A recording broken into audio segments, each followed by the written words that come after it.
Ibadah usia Ida pada pagi hari ini dimulai di dalam nama Allah Bapa, Allah Putra, dan Allah Roh Kudus. Silakan duduk. Mari kita sama-sama menyanyikan adalah sebagaimana pada kita adalah semua kerajaan yang Tuhan.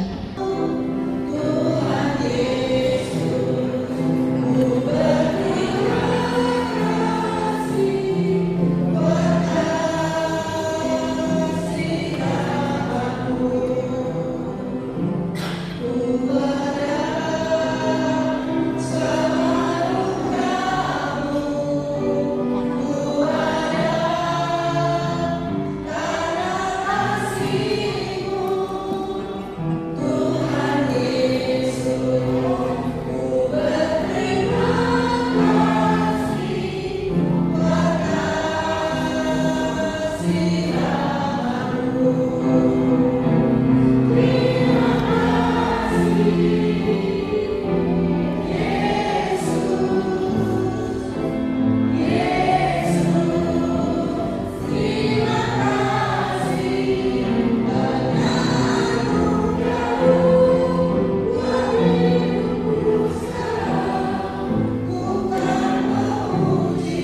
Pujilah Tuhan, hai jiwaku, dan janganlah lupakan segala kebaikannya.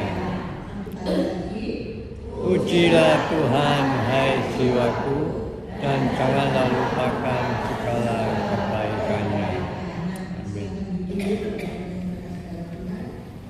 Mari kita sama-sama mempersiapkan hati dan pikiran kita untuk mendengarkan sabda firman Tuhan yang akan dibawakan oleh Brother Ferry. Kita akan menyanyikan pujian dengan Yesus di sisi.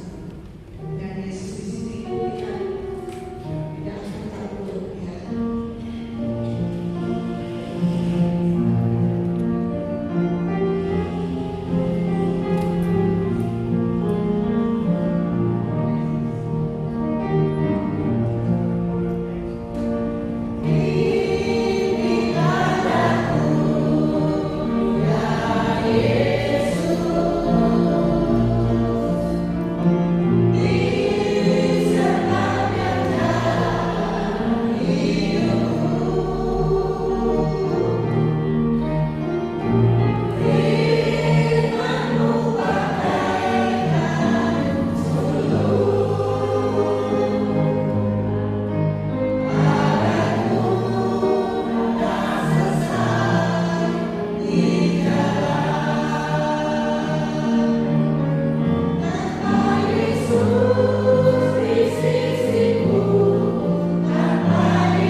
dibuang dari kehidupan orang percaya. Dan salah satu yang disebut pertama adalah kepahitan. Kenapa kepahitan? Karena kepahitan ini seringkali tidak muncul begitu saja. Biasanya kepahitan ini muncul dari sebuah luka. Ada sesuatu yang terjadi dalam kehidupan kita. Ada perkataan yang menyakitkan. Ada perlakuan seseorang yang mengecewakan. Ada keputusan orang lain yang membuat kita mungkin merasa tidak dihargai. Ada hubungan yang rusak. Dan pada akhirnya kita terluka. Dan ketika luka itu tidak pernah kita bawa kepada Tuhan, luka tersebut bisa terus kita simpan. Kita mengingatnya kembali, memikirkannya, membicarakannya dalam hati, sampai akhirnya rasa sakit itu berubah menjadi kepahitan. Awalnya mungkin kita hanya berkata, saya kecewa dengan dia. Tapi lama-lama, saya tidak bisa melupakan apa yang dia lakukan kepada saya. Kemudian, saya tidak mau lagi berurusan dengan dia. Bahkan mungkin akhirnya, sampai kapanpun saya tidak mau memaafkan dia. Itulah sebabnya luka hati perlu kita perhatikan. Karena luka yang tidak diserahkan pada Tuhan ini tadi dapat bertumbuh menjadi sebuah kepahitan. Dan kepahitan itu bisa terus membuat kita berada dalam masa lalu. Kejadiannya mungkin 10 tahun yang lalu, 20 tahun yang lalu, bahkan mungkin lebih lama. Orang yang menyakiti kita sudah berubah, situasinya sudah berubah, mungkin kita sendiri juga sudah berubah. Tapi setiap kali mengingat kejadian itu, hati kita kembali pada perasaan yang sama, seolah-olah kejadian itu baru saja terjadi. Apa sebuah yang perlu kita sadari? Orang yang menyakiti kita mungkin hanya melakukannya satu kali, tapi ketika kita terus melihat kepahitan itu, kita dapat mengalami rasa sakit itu berkali-kali. Orang itu mungkin sudah pernah di hidupnya, mungkin dia sudah tidak mengingatnya, tapi kita masih terus membawanya. Kita masih ingat perkataannya, kita masih ingat perlakuannya, hal-hal yang menyakiti kita. Dan tanpa sadar, sesuatu yang terjadi di masa lalu masih memiliki tempat yang begitu besar dalam hati kita. Karena itu, dalam ayat 31 Paulus berkata, hendaklah dibuang. Perhatikan, Paulus tidak berkata bahwa kita tidak boleh terluka. Tuhan tahu ada hal-hal yang menyakitkan. Tuhan juga tidak mau kita berpura-pura baik-baik saja. Tapi Tuhan tidak ingin luka yang kita alami berubah menjadi kepahitan yang terus kita pelihara. Makanya itu hendak dibuang, jangan disimpan. Bayangkan kita sedang berjalan, kita membawa satu tas gitu ya. Di dalamnya ada batu-batu. Satu batu untuk setiap kecelakaan, satu batu untuk setiap perkataan yang menyakitkan, satu batu untuk perlakuan yang tidak adil, satu batu untuk orang-orang yang belum kita ampuni. Awalnya mungkin satu batu, masih terasa ringan. Tapi semakin lama, batunya semakin banyak. Dan kita bisa tetap berjalan. Tapi perjalanan kita akan semakin berat. Kita membawa batu-batu ini terus. Itu juga dengan hati kita. Kita masih bisa tersenyum. Kita masih bisa beribadah. Kita masih bisa melayani. Masih bisa berkumpul dengan keluarga.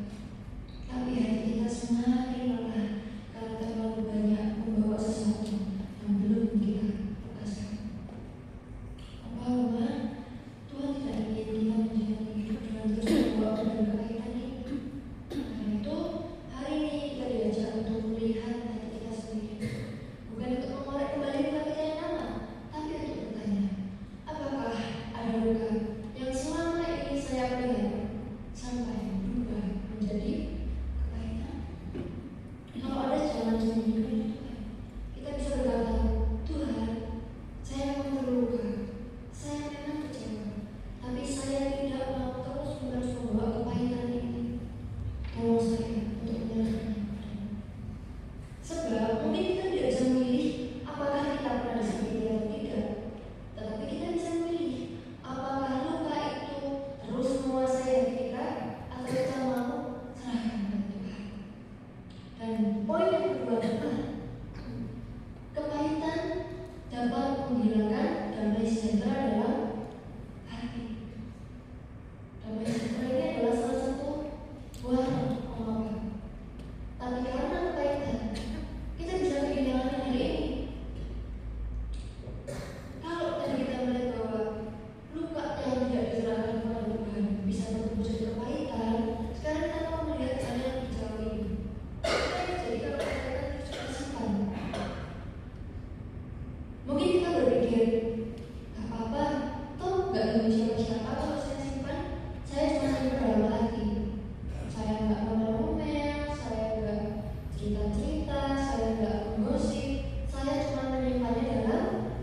12 ayat 15 berkata, jagalah supaya jangan ada seorang pun menjauhkan diri dari kasih karunia Allah, agar jangan tumbuh akar yang pahit, yang menimbulkan kerusakan dan yang mencemarkan banyak orang. Firman Tuhan memberi gambaran akar yang pahit. Kalau kita lihat suatu pohon gitu ya, yang terlihat oleh mata kita adalah batang, ranting,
seseorang yang hutang gitu kepada kita. Makanya dikatakan membebaskan orang lain dari kesalahan mereka. Tapi pengampunan Kristen bukan hanya seperti itu. Pengampunan membuat kita bebas dari kepahitan itu, bebas dari luka itu, bebas dari rasa sakit itu. Tapi mungkin kemudian muncul pertanyaan yang di dalam gitu ya. Kalau mengampuni ini memang penting, dari mana kita mendapatkan kekuatan untuk mengampuni? Karena kalau kita hanya mengandalkan kekuatan kita sendiri, mungkin kita berkata, saya sudah coba mengampuni, tapi saya tidak bisa. Saya mau mengampuni, saya sudah coba berkali-kali, tapi saya tak bisa.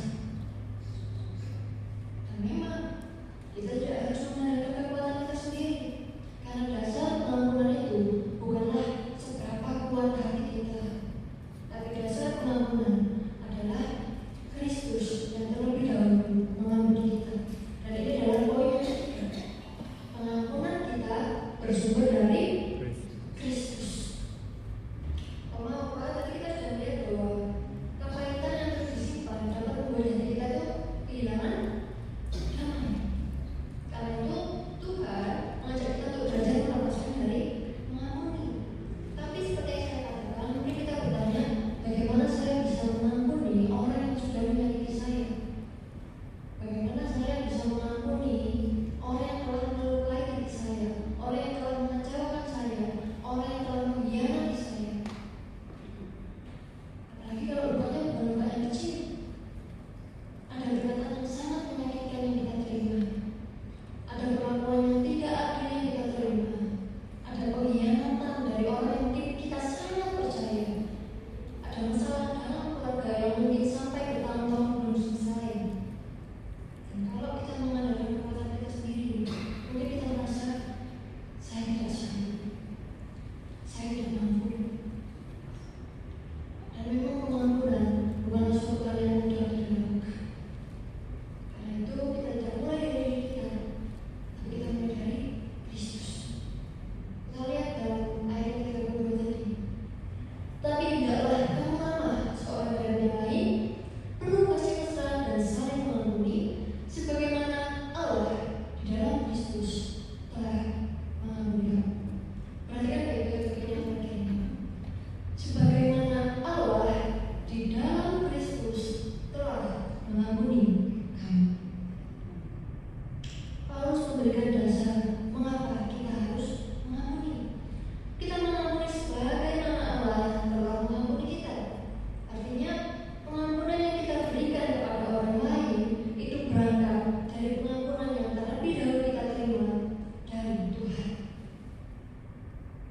Kalau kita mau jujur dengan diri kita gitu ya, kita semua adalah orang yang sangat membutuhkan pengampunan dari Tuhan. Kita pernah salah, kita pernah gagal, kita pernah mengatakan perkataan yang seharusnya tidak kita katakan, kita pernah mengambil keputusan yang salah, kita pernah mengecewakan orang lain, kita pernah melukai orang lain. Dan kita semua adalah manusia dosa.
maksudnya pengampunan bukan terutama tentang seberapa kuat kita menahan sakit. Pengampunan adalah tentang seberapa dalam kita menyadari kasih karunia Kristus dalam hidup kita. Kalau kita hanya melihat orang yang menyakiti kita, mungkin kita berkata saya tidak bisa mengampuni. Tapi ketika kita melihat kepada Kristus, kita belajar bahwa Tuhan, saya tahu saya tidak mampu dengan kekuatan saya sendiri, tapi saya sudah menerima pengampunan-Mu, saya sudah menerima kasih karunia. Karena itu, ajarlah saya untuk mengampuni seperti Engkau mengampuni saya. Dan apa? Ini bukan berarti luka kita tiba-tiba hilang. Bukan berarti begitu kita mengatakan saya mengampuni, semua perasaan kita berubah. Pengampunan adalah sebuah proses. Ada hari ketika kita sudah merasa baik-baik saja, tapi kemudian kenangan itu muncul lagi. Hati kita mungkin sedikit merasakan sakitnya. Dan pada saat itu kita kembali kepada Kristus, kita kembali mengingat, kita kembali berkata, Tuhan, saya serahkan ini kepadamu. Tuhan, ajari saya untuk mengampuni. Karena itu pengampunan bukan berarti kita kuat. Pengampunan berarti kita bersedia membiarkan Kristus bekerja di dalam hati kita. Omong kasih Tuhan, hari ini kita belajar bahwa mengampuni bukan berarti mengatakan bahwa luka kita itu gak ada artinya. Tapi mengampuni berarti kita memilih untuk tidak terus membawa luka itu, tapi mau menyerahkannya kepada Tuhan. Kita sudah melihat bagaimana luka yang disimpan dapat menjadi kepahitan. Lalu bagaimana kepahitan itu bisa merenggut sejahtera kita. Dan bagaimana akhirnya kita diingatkan untuk kembali melihat pada Kristus yang terlebih dahulu mengampuni kita. Karena itu, apa kalau hari ini mungkin kita mengingat satu nama yang baik kepada kita, atau bahkan lebih, gitu ya, atau satu kejadian yang masih kita simpan, atau ada luka yang selama ini belum kita lepaskan. Mari kita bawa semuanya kepada Tuhan. Kita tidak harus menyelesaikan semuanya pada hari ini. Hari ini kita hanya perlu mulai dengan satu langkah, menyerahkannya pada Tuhan. Karena kita sendiri sudah terlebih dahulu menerima pengampunan dari Kristus, maka kita pun mau belajar untuk mengampuni. Karena apa? Kiranya semakin panjang perjalanan hidup kita, bukan semakin banyak kepahitan yang kita simpan, tapi semakin banyak kasih Kristus yang memenuhi hati kita. Kiranya melalui mungkin setiap luka, setiap hal yang mungkin gak enak bagi kita, itu bisa menjadi kesaksian, itu bisa menjadi berkat untuk sesama kita, bukan menjadi hal yang menyakitkan untuk kita. Maka dari itu, hari ini kita mau belajar mengampuni dari hati kita. Kita mau menyerahkan kepada Kristus. Demikian pertemuan kita hari ini. Mari kita sama-sama bersatu di dalam doa. Tuhan Yesus yang kami kasihi, kami bersyukur Tuhan untuk firman-Mu yang sudah kami dengarkan pada hari ini. Terima kasih karena Engkau kembali mengingatkan kami bahwa hidup kami tidak harus terus dibebani oleh kepahitan, kemarahan, dan luka yang kami simpan dalam hati. Tuhan, kami mengakui bahwa mungkin ada luka yang sampai hari ini masih kami bawa, ada perkataan yang masih kami ingat, ada perlakuan yang masih menyakitkan, ada kekecewaan yang belum kami rasa, ya Tuhan. Bahkan mungkin ada seseorang yang sampai hari ini masih sulit untuk kami ampuni. Tuhan, Engkau tahu semuanya Tuhan. Kami tidak mau lagi menyimpan kepahitan itu sendiri, tapi kami mau menyerahkan kepada-Mu. Ajarlah kami untuk mengampuni, bukan dengan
melihat penampilan-penampilan yang akan maju untuk berlomba di acara HUT RI.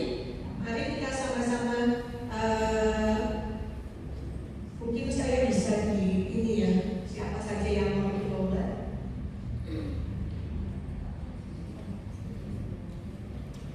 Ada 12 peserta yang akan mengikuti lomba menyanyi lagu kebangsaan ya, menyanyi lagu kebangsaan di dalam perayaan HUT RI pada pagi hari ini. Nanti saya bacakan sampai 5 peserta, mungkin langsung maju ya. Nanti nomor 1, 2, 3 sampai 5 langsung maju. Nah, Bapak Ibu, di sini ada 3 orang juri. Nanti juri itu akan menilai, kriteria penilaiannya itu ya, itu 1, penguasaan lagunya, bagaimana cara menyanyikan lagunya, hafal atau enggak gitu ya. Terus pitch itu fals apa enggak gitu ya. Jadi nanti itu akan dinilai oleh juri, dan ekspresi, lalu juga yang mendukung untuk penampilannya itu adalah kostum. Nah, kostumnya bagaimana gitu ya, nanti juri akan menilainya. Nah, Bapak Ibu, apakah sudah siap? Sudah siap yang mulai berlomba? Siap ya?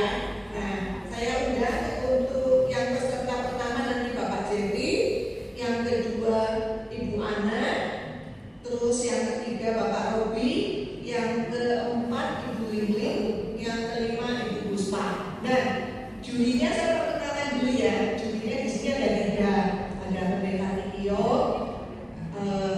Lose Gunawan, sama Lose Margaret gitu ya. Nanti 3 juri ini yang akan menilai penampilan dari Bapak Ibu. Ya, saya undang silakan peserta nomor 1 nanti disambung peserta nomor 2 dan berikutnya.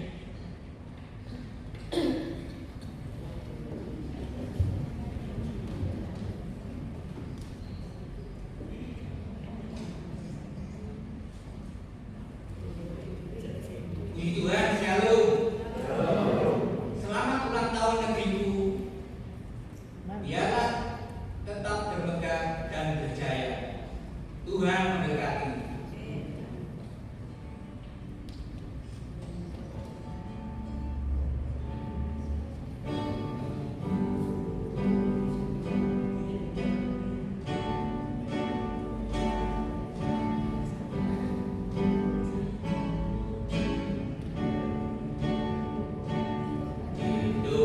Indonesia tanah air beta, pusaka abadi nan jaya. Indonesia sejak dulu kala, tetapi puja-puja bangsa. Di sana tempat lahir beta, dibuai dibesarkan bunda, tempat berlindung di hari tua, sampai kami menutup mata.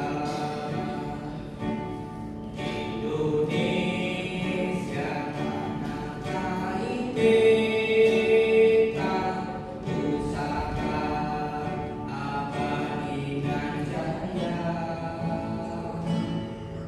Indonesia sejak dulu kala, tetapi puja-puja bangsa. Di sana tempat lahir beta, dibuai dibesarkan bunda, tempat berlindung di hari tua, sampai kami menutup mata. Di sana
Indonesia, cintaku negeriku.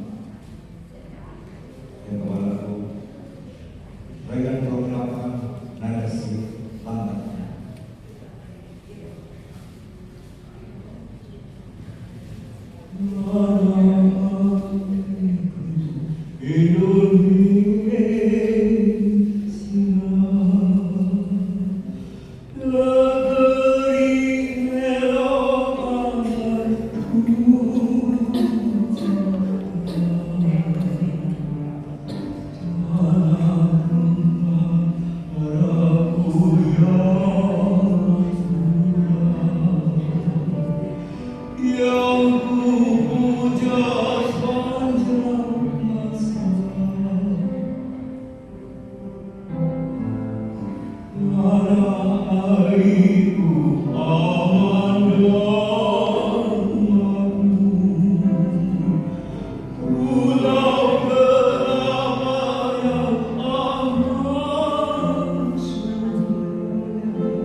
di belakangnya.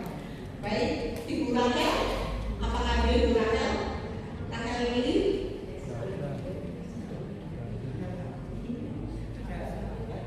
Ya, Kuat. silakan.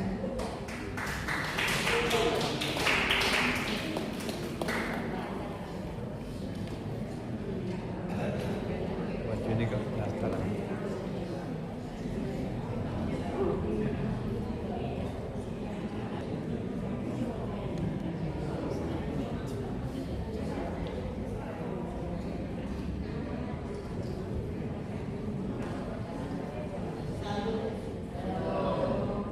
Saudara-saudara, Bapak Ibu, Bapak ini kalau udah apa itu marah, saya diberi waktu jadi panitia bahwa saya akan melanjutkan kebangsaan yaitu Garuda Pancasila. Mari sama-sama rut ya, Bapak saudara.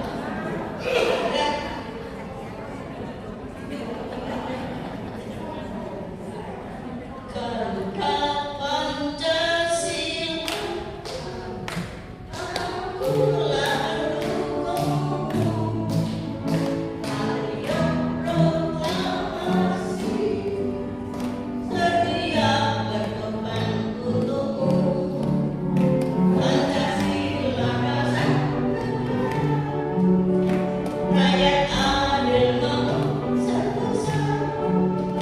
Republik bangsaku, ayo maju, maju, ayo maju, maju, ayo maju, maju. Garuda Pancasila, akulah pendukungmu. Ayo proklamasi, sedia berkorban untukmu. Pancasila dasar rakyat adil nomor satu. Republik bangsaku, ayo maju, maju, ayo maju, maju, ayo maju, maju.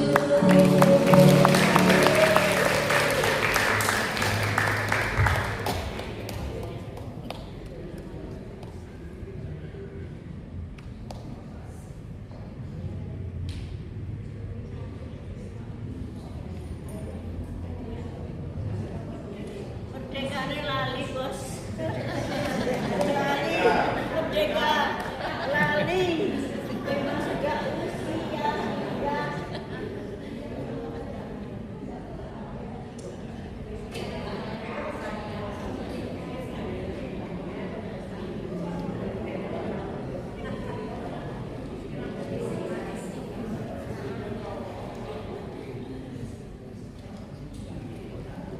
Saya akan Dirgahayu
Bapak Jamali, apakah ada?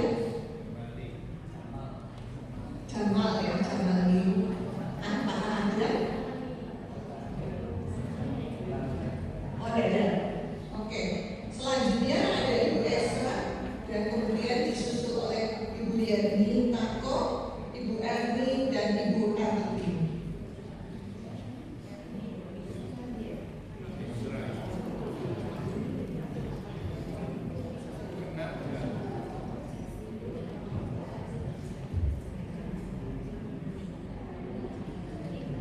Merdeka. Tuhan memberkati yang saya selalu ibu dan bapak Indonesia Pusaka. Indonesia tanah air dan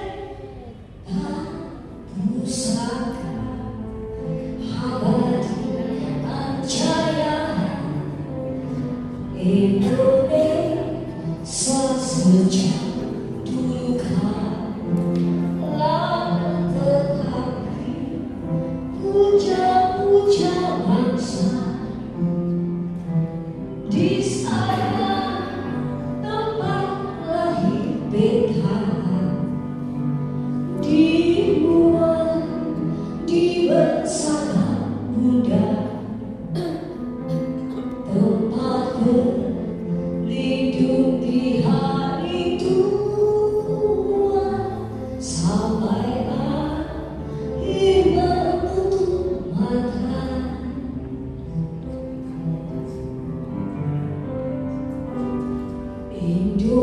Indonesia tanah air dan pusaka abadi dan jaya. Indonesia Indonesia sejak dulu kala tetap puja-puja bangsa. Di sana tempat lahir beta dibuat di bersama Buddha. Bapak berlindung di hari tua.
Insyaallah untuk berkali lagi ke 81 saya persembahkan lagu Bendera Merah Putih.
Berkibarlah di langit yang biru.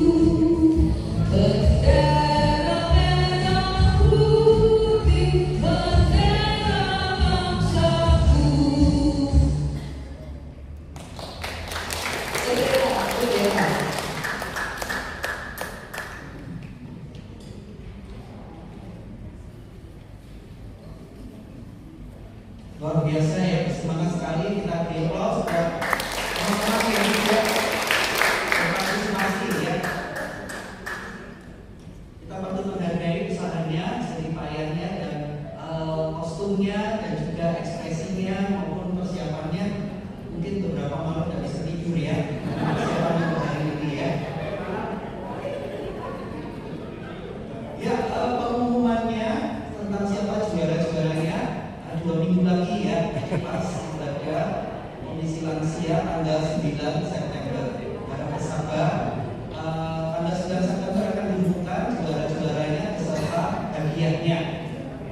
Jadi penilaiannya ada 4 kriteria tadi ya: penguasaan lagu, fals atau pitch-nya, kemudian ekspresinya, dan terakhir kostum ya. Jadi ada 3 juri, nanti nilainya digabung dan keputusan juri tidak boleh diragukan ya. Jadi Bapak Ibu yang sudah berlomba berdoa, 2 minggu lagi akan diumumkan siapa juara-juaranya ya. Ada pengumuman yaitu ibadah usia indah itu 2 minggu lagi, Rabu ke-2 bulan September, yaitu tanggal 9. Tapi sebelumnya itu ada rangkaian kegiatan dalam rangka ulang tahun gereja GKA Immanuel Malang yang ke-44. Jadi hari Sabtu 5 September 2026 ada KPR, yaitu kebaktian penyegaran rohani. Tadi waktu datang dibagikan brosur ini ya. Jadi bisa dibawa pulang, diingat-ingat untuk hadir hari Sabtu 5 September jam 6 sore. Dan kalau bisa membawa temannya, mengajak temannya untuk ikut KPR tanggal 5 September hari Sabtu jam 6 sore. Temanya Yesus Sang Batu Karang, pembawaannya adalah Pendeta Budi Titualu. Sedangkan ulang tahun gereja, ibadah ucapan syukur dalam rangka ulang tahun gereja GKA Immanuel Malang yang ke-44 itu Minggu 13 September. Jadi jatuhnya hari Minggu 13 September, satu kali kebaktian yaitu jam 8.30. Pembicaranya adalah Pendeta Hasan Sutanto dan akan diterjemahkan dalam bahasa Mandarin oleh Ibu Penginjil Esther Sutanto ya. Jadi Jenusa dan Korba dan diterjemahkan oleh Jensemu. Minggu 13 September 2026 jam 8.30. Mengundang kita semua untuk dapat menghadirinya. Jadi Rabu depan tidak ada ibadah, tetapi Rabu tanggal 9 September ya.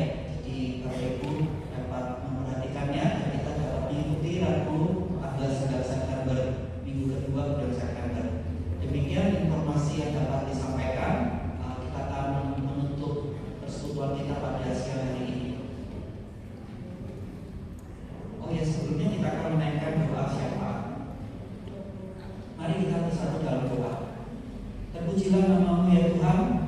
Oleh karena kasih karunia-Mu kami boleh beribadah pada pagi hari ini. Kiranya nama Tuhan dimuliakan, Tuhan disenangkan oleh puji-pujian, doa dan juga firman yang telah disabdakan, diberitakan. Kami boleh menerimanya dan boleh merenungkannya dan boleh melakukannya dalam kehidupan kami. Tolonglah kami ya Tuhan, agar kami tidak hanya menjadi pendengar firman tetapi pelaku firman Tuhan. Kami berdoa untuk semua Bapak Ibu, Tuhan menyertai kehidupan kami dan memberikan kekuatan, kesehatan. Tuhan yang mengiringi kehidupan kami, dan kami percaya Tuhan tidak pernah meninggalkan kami. Yang sakit Tuhan sembuhkan, yang mengalami gangguan kesehatan Tuhan berikan kekuatan dan pemulihan, dan juga menjalani kehidupan hari lepas hari. Kami boleh bersuka cita karena kami telah menerima keselamatan di dalam Tuhan Yesus Kristus, dan kami telah diselamatkan, ditebus oleh darah Yesus Kristus yang tercurah di Kalvari. Sukacita dan damai sejahtera yang melampaui semua yang ada di dalam dunia ini. Dan kami berdoa untuk hari susu semua yang hadir pada hari ini maupun yang berhalangan. Kiranya Tuhan menyertai dalam kehidupan keluarga, rumah tangga maupun yang sendirian. Tuhan menghiburkan dan menyertai, dan Tuhan Engkau selalu beserta dengan kami. Dan apa yang menjadi harapan permohonan kami, Tuhan Yesus yang Maha Tahu, Maha Hadir dan Maha Kuasa akan memberikan yang terbaik di dalam rencana-Mu yang indah dan sempurna. Kami berdoa kiranya Tuhan menolong kondisi negara dan bangsa kami Indonesia. Kiranya Tuhan menolong korban gempa bumi di NTT. Tuhan yang menolong pemerintah supaya dapat melaksanakan bantuan, memberikan pertolongan, dan juga gereja-gereja di Indonesia dapat mengulurkan tangan untuk membagi atau berbagian di dalam kasih dan bantuan, dana bantuan ke NTT. Kami juga berdoa untuk berbagai isu yang terjadi, untuk ada demo dan juga berbagai hal yang terjadi di Jakarta. Kiranya Tuhan yang menolong aparat pemerintahan, TNI, Polri untuk dapat menjaga stabilitas keamanan dan melindungi semua unsur bangsa ini, dan Tuhan menghalaukan segala hal yang tidak berkenan. Terima kasih ya Tuhan, doa ini kami panjatkan di dalam nama Yesus, Tuhan Juru Selamat kami yang hidup. Amin.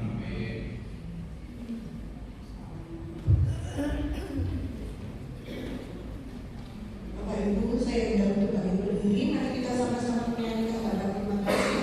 Doa Tuhan akan kami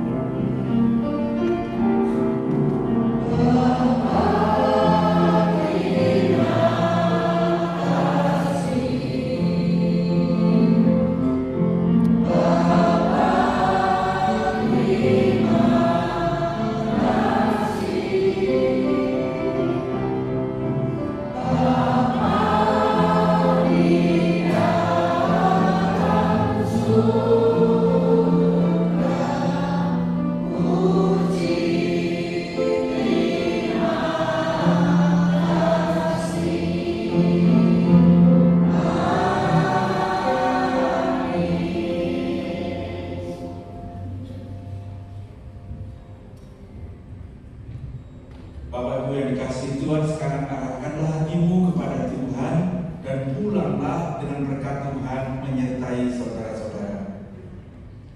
Kiranya kasih karunia, damai sejahtera, pimpinan dan tuntunan dari Allah Bapa, Allah Putra dan Allah Roh Kudus menyertai Bapak Ibu sekalian, memberkatimu sehingga hidupmu memuliakan Tuhan, memberkatimu sehingga hidupmu menjadi berkat bagi sesamamu, dan kita semua beroleh sukacita di dalam mengikut Yesus Kristus Tuhan kita dari sekarang sampai selama